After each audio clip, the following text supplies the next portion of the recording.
This channel does not promote any violent, harmful, or illegal activities. All content provided by this channel is meant for an educational purpose only.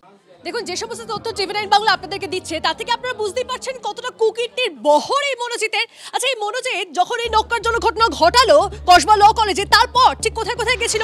পুলিশের এবার নজর ঠিক সেখানেই, অর্থাৎ এবার তার মোবাইল টাওয়ার লোকেশনে নজর রাখছে পুলিশ। জানা যাচ্ছে বালিগঞ্জ ফার্ন রোডে নাকি গেছিল এই মনোজিৎ এই কুকীর্তির পরে। কিন্তু কেন পৌঁছে গেছিল সে সেখানে, সে সমস্ত বিষয় ঠিক কি আপডেট পাওয়া যাচ্ছে জানবো। আমাদের প্রতিনিধি সুজয় আমাদের সঙ্গে রয়েছে। সুজয়, এই কুকীর্তি ঘটালো মনোজিৎ, তারপরে গা ঢাকা না দিয়ে বেশ কিছু জায়গায় সে ঘুরে বেরিয়েছে, তার মধ্যে অন্যতম হচ্ছে বালিগঞ্জ ফার্ন রোড। কেন?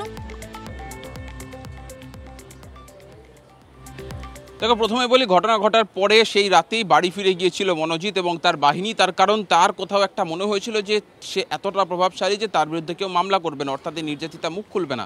কিন্তু পরবর্তীতে যখন সে জানতে পারলো তার বিরুদ্ধে অভিযোগ হয়েছে, কসবা থানায় মামলা হয়েছে, তখনই তার মুভমেন্ট নজরে আসে। তেমনটাই বলছে তার টাওয়ার লোকেশন, মোবাইলের লোকেশন। তার কারণ অভিযোগ দায়ের হওয়ার পরবর্তীতে তার গতিবিধার ছোটাছুটি শুরু হয়েছিল। সেরকমই একটি লোকেশন পাওয়া যায় পুলিশের তদন্তে যে বালিগঞ্জে ফার্ন রোড। কেন ফার্ন রোডে গিয়েছিল সেটা পুলিশ তাকে তদন্ত করে তাকে জেরা করে দেখবে যে সেখানে কি কোনো প্রভাবশালী সাহায্য নিতে গিয়েছিল যে তাকে বাঁচিয়ে দেবে, নাকি কোনো আইনজীবীর সাহায্য নিতে গিয়েছিল যাতে সে মামলায় রক্ষা পায় পরবর্তীতে। সেই বিষয়গুলি জানার চেষ্টা করা হচ্ছে এবং তার গতিবিধি কিন্তু সিসিটিভির সঙ্গেও করবোরেট করে দেখা হচ্ছে যে তার গতিবিধির সঙ্গে সিসিটিভি ফুটেজ, অর্থাৎ শহরের রাস্তার যে ট্রাফিকের সিসিটিভি ফুটেজ থাকে তার সঙ্গে মিল রয়েছে কিনা, কোথাও সত্যি কথা বলছে না মিথ্যা কথা বলছে, সেটা তারা দেখার চেষ্টা করবে। এবং ফার্ন রোডে তার দুই বন্ধুরই কিন্তু সেই সময় সেখানে তার লোকেশন পাওয়া গিয়েছিল, অর্থাৎ ছোটাছুটি শুরু হয়েছিল, কোথাও একটা তার বাঁচার চেষ্টা শুরু হয়েছিল। বুঝতে পেরেছিল যে এবার সে বিপাকে পড়েছে, এতদিন পর এই প্রভাবশালী মনোজিৎ বিপাকে পড়েছে। সেই কারণেই কোথায় গেছিল, কেন গেছিল সেটা এখন অবধি স্পষ্ট নয়। তবে বালিগঞ্জ ফার্ন রোডে সে গেছিল ঠিকই, তবে ছোটাছুটি শুরু হয়ে গেছিল, নিজেকে বাঁচানোর চেষ্টা করছিল এই কুকীর্তিমান মনোজিৎ।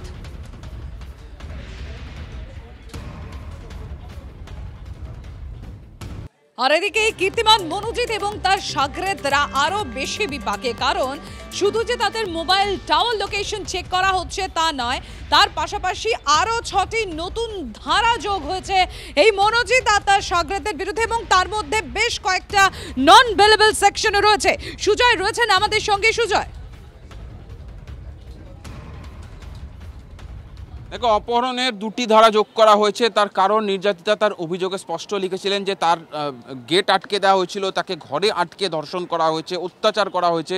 তাই সেই জন্যই এবার অপহরণের ধারা যোগ করা হয়েছে এই মামলায়। মারধরের ধারাও যোগ করা হয়েছে। তার কারণ এই ধারাগুলি যোগ করার মাধ্যমে এই মামলাকে আরও শক্তপোক্তভাবে সাজাচ্ছেন তদন্তকারীরা। তার কারণ নির্যাতিতা যা অভিযোগ করেছে সেই প্রত্যেকটি অভিযোগের সঙ্গে যে তথ্য প্রমাণ, ডিজিটাল এভিডেন্স, পারিপার্শ্বিক তথ্য প্রমাণ সমস্ত কিছু মিলে যাচ্ছে। সেই কারণে এই ধারা যোগ করা প্রয়োজন হয়ে পড়েছিল বলে তদন্তকারীদের বক্তব্য। আরও একটি ঘৃণ্য অপরাধ, যে যখন তাকে অত্যাচার করা হচ্ছিল সেই সময় মোবাইলে সমস্ত ভিডিও রেকর্ড করে রাখা হয়েছিল বলে অভিযোগ।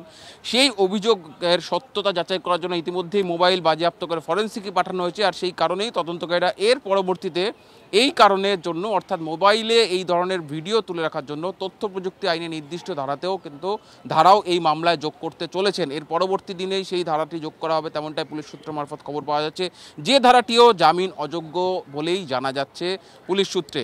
ফলে আপাতত ধন্যবাদ।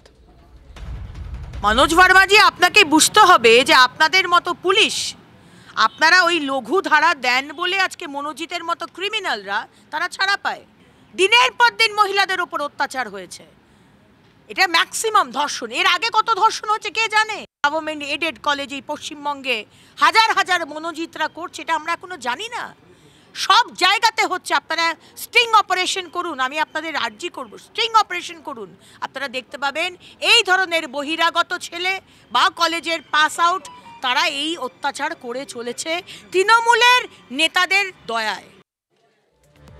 এদিকে যে ইনস্টিটিউশনে এই নক্কারজনক ঘটনা ঘটে গেছে সেখানে ঠিক কোন কোন গাফিলতিগুলো ছিল সেই নিয়েও ক্ষুব্ধ হয়েছেন কলকাতা বিশ্ববিদ্যালয়ের উপাচার্য, এবং আপনাদেরকে জানিয়ে রাখি ভাইস প্রিন্সিপাল তার ভূমিকায় মূলত ক্ষুব্ধ হয়েছেন কলকাতা বিশ্ববিদ্যালয়ের উপাচার্য। আপনাদেরকে জানিয়ে রাখি সাউথ ক্যালকাটা ল কলেজে এই মুহূর্তে গিয়ে পৌঁছেছে তদন্তকারী দল, বিশ্ববিদ্যালয়ের তদন্তকারী দল। একগুচ্ছ প্রশ্নের মুখে ভাইস প্রিন্সিপাল। কথা বলবো আমাদের প্রতিনিধি সায়ন্ত আমাদের সঙ্গে রয়েছেন সরাসরি। সায়ন্ত, ঠিক কোন কোন প্রশ্নের মুখে পড়তে হচ্ছে ভাইস প্রিন্সিপালকে?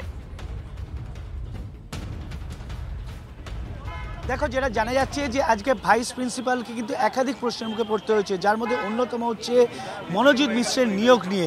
কারণ গভর্নিং বডির সদস্যরা কিভাবে তাকে নিয়োগ দিলেন, যেখানে তার নিয়োগ নিয়ে একাধিক প্রশ্ন ছিল, তার বিরুদ্ধে রয়েছে একাধিক অভিযোগ। কি কি বিষয় নিয়ে তাকে প্রশ্নের মুখে পড়তে, কি কি বিষয় তাকে কিভাবে নিয়োগ করা হয়েছে, সেটা কিন্তু প্রশ্নের অন্যতম বিষয় ছিল। একই সঙ্গে নিরাপত্তারক্ষী, সিসিটিভি, নিয়োগ প্রক্রিয়া, একাধিক বিষয় কিন্তু আজকে নয়না চট্টোপাধ্যায়কে যে 5 জন তদন্তকারী দল এসেছিল তাদের সেই সদস্যদের প্রশ্নের মুখে পড়তে হয়েছিল। তবে তদন্তকারী দলের সদস্যরা জানিয়েছেন যে এই যে গোটা বিষয়টি নয়না চট্টোপাধ্যায়কে জিজ্ঞাসাবাদ করা হয়েছে, তার যাবতীয় রিপোর্ট নির্দিষ্ট জায়গায় জমা দেওয়া হবে এবং সেই রিপোর্ট মোতাবেকই যা ব্যবস্থা নেওয়া হবে। তবে একটা বিষয় যেটা জানা যাচ্ছে, 5 থেকে 6টি গুরুত্বপূর্ণ কোশ্চেন, গভর্নিং বডি তৈরি, গভর্নিং বডি নিয়োগ, মনোজিৎ মিশ্রের অবাধ বিচরণ, পুরো যারা প্রাক্তন রয়েছে সেই ছাত্রদের অবাধ গতিবিধি, এমনকি সেদিন সুরক্ষা, যেদিন ঘটনা ঘটেছিল সেদিন সুরক্ষা কি ছিল, সেই যাবতীয় বিষয় কিন্তু এবার এদিন প্রশ্নের মুখে পড়তে হয়েছিল। বোঝা যাচ্ছে, অবশ্যই নজর রাখো।